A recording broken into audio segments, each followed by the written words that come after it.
Hello friends, स्वागत है आप सभी का मेरे इस यूट्यूब चैनल में। तो फ्रेंड्स, आज का वीडियो बहुत ही इम्पोर्टेंट होने वाला है क्योंकि आज मैं आपके लिए जीके के कुछ इम्पोर्टेंट क्वेश्चन लेकर आया हूँ जो आपकी किसी भी प्रतियोगी परीक्षा और सरकारी परीक्षा के लिए अति महत्वपूर्ण होगी। तो हम लोग वीडियो को शुरुआत करते हैं। निम्नलिखित विकल्पों में से कौन सा लीप वर्ष नहीं है? निम्नलिखित विकल्पों में से कौन सा लीप वर्ष नहीं है? तो इसका सही जवाब होगा ऑप्शन डी, वो है 1978। तो ऑप्शन क्रमांक सी 1978 ये आंसर बिल्कुल करेक्ट होगा। अगला सवाल, किस राज्य ने 71 सीनियर नेशनल बास्केटबॉल चैंपियनशिप में पुरुष खिताब जीता? किस राज्य ने 71 सीनियर नेशनल बास्केटबॉल चैंपियनशिप में पुरुष खिताब जीता है? तो उसका सही जवाब है ऑप्शन डी, वो है तमिलनाडु। तो ऑप्शन क्रमांक डी तमिलनाडु ये आंसर बिल्कुल करेक्ट होगा। अगला सवाल, किस देश की महिला टेनिस खिलाड़ी एशले बार्टी ने संन्यास लेने की घोषणा कर दी? किस देश की महिला टेनिस खिलाड़ी एशले बार्टी ने संन्यास लेने की घोषणा कर दी है? तो उसका सही जवाब है ऑप्शन डी, वो है ऑस्ट्रेलिया। तो ऑप्शन क्रमांक डी ऑस्ट्रेलिया ये आंसर बिल्कुल करेक्ट होगा। फ्रेंड्स, ये क्वेश्चंस परीक्षा में पूछे जा सकते हैं। अगला सवाल, फ्रैंक किस देश की मुद्रा है? फ्रैंक किस देश की मुद्रा है? तो इसका सही जवाब है ऑप्शन सी, वो है स्विट्जरलैंड। तो स्विट्जरलैंड फ्रैंक इस देश की मुद्रा है। तो ऑप्शन क्रमांक सी स्विट्जरलैंड ये आंसर बिल्कुल करेक्ट होगा। अगला सवाल, 1991 की नई आर्थिक नीति की प्रमुख विशेषताएं क्या है? 1991 की नई आर्थिक नीति की प्रमुख विशेषताएं क्या है? तो इसका सही जवाब है ऑप्शन डी, यानी कि उदारीकरण, अधिक बाजार अभिमुखीकरण या फिर निजी क्षेत्र का विस्तार। तो ऑप्शन क्रमांक डी उपयुक्त में से सभी। तो अगला सवाल, भारतीय संविधान का सबसे बड़ा एकांकी स्रोत है? भारतीय संविधान का सबसे बड़ा एकांकी स्रोत है? तो इसका सही जवाब होगा ऑप्शन डी, वो है गवर्नमेंट ऑफ इंडिया एक्ट 1935। तो ऑप्शन क्रमांक D government of India act 1935 ये आंसर बिल्कुल करेक्ट होगा। अगला सवाल, फसल कटाई का त्यौहार लोहड़ी किस राज्य में 13 जनवरी 2022 को मनाया गया है? फसल कटाई का त्यौहार लोहड़ी किस राज्य में 13 जनवरी 2022 में मनाया गया है? तो इसका सही जवाब होगा ऑप्शन ए पंजाब। तो ऑप्शन क्रमांक ए पंजाब ये आंसर बिल्कुल करेक्ट होगा। अगला सवाल, परिवार कल्याण कार्यक्रम का मुख्य उद्देश्य क्या है? परिवार कल्याण कार्यक्रम का मुख्य उद्देश्य क्या है? तो इसका सही जवाब है ऑप्शन ए, वो है जनसंख्या वृद्धि नियंत्रण। तो परिवार कल्याण का मुख्य उद्देश्य है जनसंख्या वृद्धि नियंत्रण। तो ऑप्शन क्रमांक ए जनसंख्या वृद्धि नियंत्रण ये आंसर बिल्कुल करेक्ट होगा। अगला सवाल, जिला परिषद का सचिव होता है? जिला परिषद का सचिव होता है, कौन होता है? तो ऑप्शन क्रमांक ए जिला विकास पदाधिकारी। तो जिला परिषद का सचिव होता है जिला विकास पदाधिकारी। तो ऑप्शन क्रमांक ए ये आंसर बिल्कुल करेक्ट होगा। अगला सवाल, स्टील की कठोरता प्रदान करने के लिए बढ़ाई जाती है? स्टील की कठोरता प्रदान करने के लिए बढ़ाई जाती है। तो ऑप्शन क्रमांक ए वो है कार्बन की मात्रा। तो ऑप्शन क्रमांक ए कार्बन की मात्रा ये आंसर बिल्कुल करेक्ट होगा। अगला सवाल,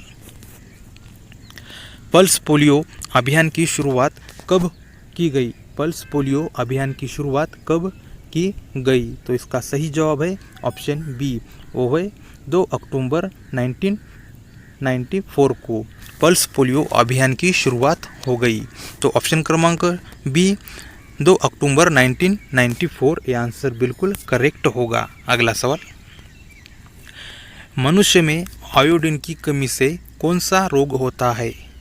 मनुष्यों में आयोडीन की कमी से कौन सा रोग होता है? तो इसका सही जवाब है ऑप्शन सी, वो है घेंगा रोग। तो ऑप्शन क्रमांक सी घेंगा रोग ये आंसर बिल्कुल करेक्ट होगा। अगला सवाल, संतुलित आहार को प्रभावित नहीं करते हैं। संतुलित आहार को प्रभावित नहीं करते हैं, तो इसका सही जवाब है ऑप्शन बी, वो है पर्यावरण। तो ऑप्शन क्रमांक बी पर्यावरण ये आंसर बिल्कुल करेक्ट होगा। अगला सवाल, भोर कमेटी ने न्यूनतम कितनी जनसंख्या पर एक स्वास्थ्य केंद्र की सिफारिश की थी? भोर कमेटी ने न्यूनतम कितनी जनसंख्या पर एक स्वास्थ्य केंद्र की सिफारिश की थी? तो इसका सही जवाब है ऑप्शन डी, वो है 30,000। तो ऑप्शन क्रमांक डी 30,000 यह आंसर बिल्कुल करेक्ट होगा। अगला सवाल, किस में रीढ़ की हड्डी पाई जाती है? मतलब किस जानवर में रीढ़ की हड्डी पाई जाती है? तो इसका सही जवाब है ऑप्शन बी, वो है सर्प में रीढ़ की हड्डी पाई जाती है। तो ऑप्शन क्रमांक बी सर्प यह आंसर बिल्कुल करेक्ट होगा। अगला सवाल, कोसा में सभी तत्व किस रूप में पाए जाते हैं? कोसा में सभी तत्व किस रूप से पाए जाते हैं? तो इसका सही जवाब है ऑप्शन डी, वो है यौगिकों के रूप में। तो ऑप्शन क्रमांक डी यौगिकों के रूप में यह आंसर बिल्कुल करेक्ट होगा। अगला सवाल, राष्ट्रीय शोषण कार्य योजना का प्रारंभ कब हुआ? राष्ट्रीय शोषण कार्य योजना का प्रारंभ कब हुआ? तो उसका सही जवाब है अप्रैल 1995 में राष्ट्रीय शोषण कार्य योजना का प्रारंभ हुआ। तो ऑप्शन क्रमांक ए अप्रैल 1995 ये आंसर बिल्कुल करेक्ट होगा। अगला सवाल, गांव की बेटी योजना का लाभ मिलता है। गांव की बेटी योजना का लाभ किसे मिलता है? तो इसका सही जवाब है ऑप्शन ए, वो है ग्रामीण लड़कियों को गांव की बेटी योजना का लाभ मिलता है। तो ऑप्शन क्रमांक ए ग्रामीण लड़कियों को ये आंसर बिल्कुल करेक्ट होगा। अगला सवाल, संस्थात्मक तथा अध्यक्षात्मक रूप में सरकारों के वर्गीकरण का आधार है। क्रमांक बी विधायक कार्यपालिका संबंध, यह आंसर बिल्कुल करेक्ट होगा। अगला सवाल, धर्म गर्जियन अभ्यास 2022 भारत में किस देश के साथ आयोजित किया गया? धर्म गार्जियन अभ्यास 2022 भारत ने किस देश के साथ आयोजित किया गया? तो ऑप्शन क्रमांक सी, वो है जापान। तो ऑप्शन क्रमांक सी जापान यह आंसर बिल्कुल करेक्ट होगा। अगला सवाल, भारत और बांग्लादेश द्वारा संयुक्त रूप से मैत्री दिवस कब मनाया जाता है? भारत और बांग्लादेश द्वारा संयुक्त रूप से मैत्री दिवस मनाने का किया गया है, कब किया गया है? तो इसका सही जवाब है ऑप्शन ए, वो है 6 सितंबर को। तो ऑप्शन क्रमांक ए 6 सितंबर ये आंसर बिल्कुल करेक्ट होगा। अगला सवाल, निम्नलिखित में से कौन अधिक प्रचंड जलन पैदा करता है? निम्नलिखित में से कौन अधिक प्रचंड जलन पैदा करता है? तो उसका सही जवाब है ऑप्शन बी। तो ऑप्शन बी भाप ये आंसर बिल्कुल करेक्ट होगा, जो सबसे अधिक प्रचंड जलन पैदा करता है। तो ऑप्शन बी ये आंसर बिल्कुल करेक्ट होगा। अगला सवाल, गुजरात के किस रेलवे स्टेशन का नाम बदलकर एकता नगर रेलवे स्टेशन कर दिया है?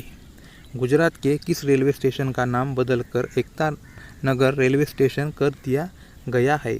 तो इसका सही जवाब है ऑप्शन बी, वो है केवडिया रेलवे स्टेशन। तो ऑप्शन क्रमांक बी केवडिया रेलवे स्टेशन ये आंसर बिल्कुल करेक्ट होगा। अगला सवाल, जननी सुरक्षा योजना का लाभ मिलता है। जननी सुरक्षा योजना का लाभ मिलता है। तो उसका सही जवाब है ऑप्शन ए, वो है गरीबी रेखा से नीचे की महिलाओं को जननी सुरक्षा योजना का लाभ मिलता है। तो ऑप्शन क्रमांक ए गरीबी रेखा से नीचे की महिलाओं को यह आंसर बिल्कुल करेक्ट होगा। अगला सवाल, 1809 में छपी फिलॉसफी जूले गीक के लेखक थे? 1809 में छपी फिलॉसफी जूलॉजी के लेखक कौन थे? तो इसका सही जवाब है ऑप्शन बी, वो है ले मार्क। तो ऑप्शन क्रमांक बी ले मार्क ये आंसर बिल्कुल करेक्ट होगा। 2023 में स्ट्रीट चाइल्ड्स क्रिकेट विश्व कप की मेज़बानी कौन सा देश करेगा? 2023 में स्ट्रीट चाइल्ड क्रिकेट विश्व कप की मेज़बानी कौन सा देश करेगा? तो इसका सही जवाब है ऑप्शन ए, वो है भारत। तो ऑप्शन क्रमांक ए भारत ये आंसर बिल्कुल करेक्ट होगा। अगला सवाल, बीसीजी टीका निर्माण प्रयोगशाला कहाँ है? बीसीजी टीका निर्माण प्रयोगशाला कहाँ स्थित है? तो इसका सही जवाब है ऑप्शन ए, वो है चेन्नई। तो चेन्नई ये आंसर बिल्कुल करेक्ट होगा, जहाँ पर बीसीजी टीका निर्माण प्रयोगशाला स्थित है। तो फ्रेंड्स, आप लोगों को ये वीडियो अच्छा लगा तो प्लीज़ वीडियो को लाइक करो, और नए हो तो चैनल को सब्सक्राइब करो और मुझे आगे बढ़ने में मदद करो। तो हम मिलते हैं किसी और नए इंटरेस्टिंग वीडियो के साथ, तब तक के लिए नमस्कार।